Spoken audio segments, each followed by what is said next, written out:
BNP গর্ব করে বলে ৭১ও তাদের, ৯০ও তাদের, ২৪ও তাদের, সবকিছু তাদের, আর কারো কিছু নেই। ৭১ তো বিএনপির জন্মই হয়নি। ৭১ তাদের হয় কিভাবে? এবং এই আত্মস্বীকৃতির মধ্যে দিয়ে এটা প্রমাণিত হলো যে ইঞ্জিনিয়ারিং এর কথা নির্বাচনে উঠেছে সেটা সত্য। এখন বলতে পারেন আপনারা কি করলেন? ভোট দিলাম ৭০ ভাগ মানুষ, আপনারা ভোটটা করে তুলতে পারলেন না কেন? আমরা কেন পারিনি তার জবাব আমার চাইতে আপনারা কম জানেন না। তবে এইটা ঠিক, আমি সেদিন পার্লামেন্টে বলেছিলাম গুগু বারবার ধান খেতে আসে, কিন্তু কপাল যখন মন্দ হয় তখন কিন্তু জালে বেঁধে যায়। ইনশাল্লাহ গুগু বেঁধে যাবে, দেরি হবে না ইনশাল্লাহ। বিএনপি জাতির সাথে প্রতারণা, ধোঁকা এবং গাদ্দারি করে তাদের যাত্রা শুরু করেছে। এইবার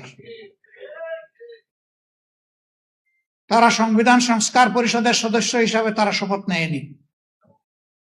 তারা তখন বলেছে গণভোট হারাম। এখানেই দাঁড়িয়ে একজন বক্তা জুলাই যোদ্ধা বলেছেন বাংলাদেশের প্রথম গণভোটটাও কিন্তু সংবিধানে ছিল না। একজন সামরিক ব্যক্তি, তিনি বেসামরিক প্রেসিডেন্ট হওয়ার জন্য সেই গণভোট দিয়েছিলেন। বিএনপি গর্ব করে বলে ৭১ও তাদের, ৯০ও তাদের, ২৪ও তাদের, সবকিছু তাদের, আর কারো কিছু নেই। ৭১ তো বিএনপির জন্মই হয়নি। ৭১ তাদের হয় কিভাবে? এখন যদি বলে যে ৭১ শহীদ প্রেসিডেন্ট জিয়াউর রহমান স্বাধীনতার ঘোষণা দিয়েছেন এবং যুদ্ধ করেছেন, সেই কারণে হ্যাঁ, ঘোষণা উনি দিয়েছেন, প্রথমবার নিজের পক্ষ থেকে, দ্বিতীয়বার আরেকজনের পক্ষ থেকে। আর যুদ্ধ উনি করেছেন, আমরা অবশ্যই সম্মান করি, কিন্তু এককভাবে যদি একক ক্রেডিট এক ব্যক্তিকে সবকিছু দিয়ে দেওয়া হয়, তাহলে বাকি যোদ্ধাদের পজিশন কোথায় থাকে? এইটাও যুদ্ধকে কুক্ষিগত করার, আগের আমলে যারা ছিল ফেসিবাদী আমলে, তারাও এইভাবে করেছে এবং তারা করতে গিয়ে লজ্জাজনক ভাবে জিয়াউর রহমান সাহেবকে পাকিস্তানের দালাল, চোর, কোনো কিছু বলতেই বাদ দেয় নাই। আমরা ওই রাজনীতি আর দেখতে চাই না। আপনারা সাক্ষী, এই জুলাই যুদ্ধের পরে অনেকে কার কত সদস্য দলীয় শহীদ হয়েছে তার ভাগ বাটোয়ারা করেছেন।